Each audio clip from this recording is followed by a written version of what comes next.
আগের ব্লগেই বলেছিলাম বাড়ির কেউ বাড়িতে নেই, বাড়ির সকলেই যে যার মতো কাজে বেরিয়েছে।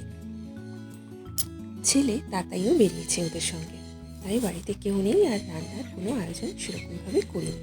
ছিলাম বলতে আমি একাই বাড়িতে ছিলাম। আর পাথরের কাজের জন্য মিস্ত্রি দাদা ভাইরাও যে আসে বা খায় রমজান মাসের জন্য, তারাও তাদেরও এখন খাওয়া বন্ধ, সুতরাং সব মিলে তাদের জন্য কোনো রান্না করতে হয়। আর ওরা ফেরার পথে ব্লু হেভেন থেকে ফ্রায়েড রাইস, মটন কষা, বিরিয়ানি নিয়ে চলে এসেছে আর ওরাও খেয়ে এসেছে। হোটেলে ওরা খেয়ে আমার জন্য কিছুটা পরিমাণ নিয়ে এসেছে। তো আমি দুপুরে তো খেয়ে নিয়েছিলাম বিরিয়ানি, আর সেই ছবি সন্ধ্যাবেলা পোস্ট করেছিলাম। যাই হোক, তো কিছুটা ফ্রায়েড রাইস ছিল। তো যেহেতু একবার মটন খেয়েছে ছেলে, তাই ওকে আর মটন দেবো না। একই দিনে দুবার মটন বা চিকেন দিলে কিন্তু শরীর খারাপ করে ওর, বিশেষ করে রাতের দিকে সমস্যা হয়।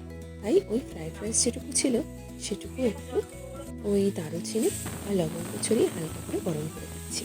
আর ওকে বলেছিলাম আলু কষা করে দেবো, আর বলেছিল আলু কষাটা যেন মটনের মতো কালার আর খেতেও যেন অনেকটা মটনের মতো হয়, ওটা তৈরি ছিল।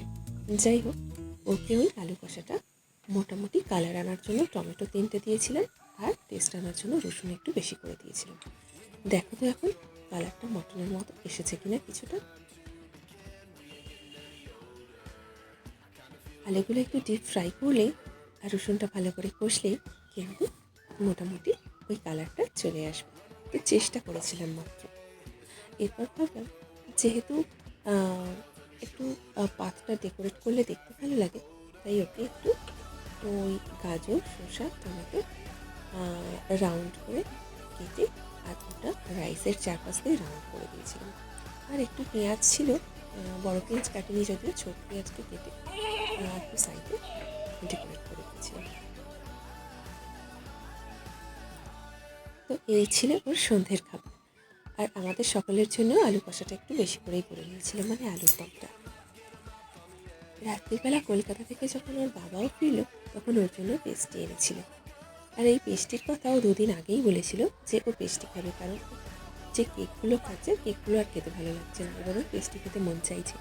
ও যেমনটি অর্ডার করেছিল ওর পাপা ঠিক ওর পছন্দ মতো একটু পেস্ট্রি এনেছিল, আর দেখে তো ভীষণ খুশি।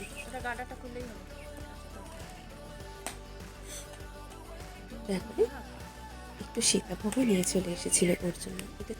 এই বাড়িতে আসার পর বোধহয় এই প্রথম দুপুরবেলা কোনো রান্না করতে হলো না। এমনিতে যখন ওই পান্তা ভাত থাকে, ঠাকুরের বার থাকে, পান্তা ভাত থাকে, তখন তাও আলু সেদ্ধ মাখা ওইগুলো করতে হয়, কিন্তু আজকে দুপুরে কোনো রান্নাই করতে হয়নি। ওই জন্যই বললাম এই প্রথম এই বাড়িতে কোনো রান্নাই হলো না দুপুরে। আজ সারাদিন থেকেই তাতাই বাইরের খাবারই খেয়েছে। দুপুরে ব্লু হেভেনে হোটেল থেকে খেয়ে নিয়েছে। আসার পথেও ওই যে ফ্রায়েড রাইস এনেছিল সেটা সন্ধ্যাবেলা গরম করেই দিয়েছিলাম। আবার রাত্রিবেলা পেস্ট্রি খেয়েই শুয়ে পড়লো। সারাদিনটা ওর প্রায় বাইরের খাবার খেয়েই কেটে গেল। এইভাবে দিনটা কোনো মতে ফুরল। আর এই ছিল আজকের সকালের ব্লগ। একটু তাড়াতাড়ি উঠে পড়েছিলাম।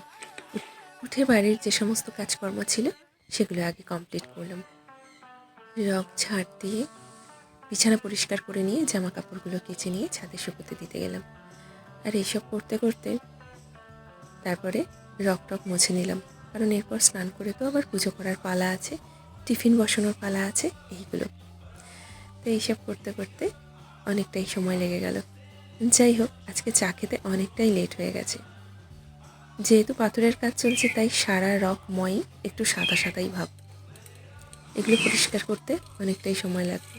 যাই হোক, যেহেতু কালকে সারাদিন সব হোটেলের খাবার খাওয়া হয়েছে বা বাইরের খাবার খাওয়া হয়েছে, তাই আজকে জাস্ট অল্প করে একটু কাঁচা লঙ্কা দিয়ে আর ওই আলু কষা আলু দিয়ে কাঁচা লঙ্কা করে নিলাম। আর একটু আলুর দম তো আছেই গত রাতে, এইসব টিফিনের মুড়ি দিয়ে খাওয়া হয়ে যাবে।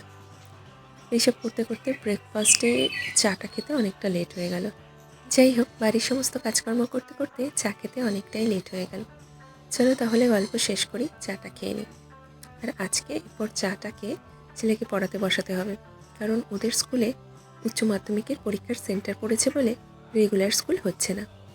সেই কারণে আজ ও বাড়িতেই আছে, তাই ওকে পড়িয়ে নেব একটু। তাই চাটা খেয়ে নিয়ে পড়ানো শুরু করব। চলো তাহলে এখনকার মতো গল্প শেষ করি।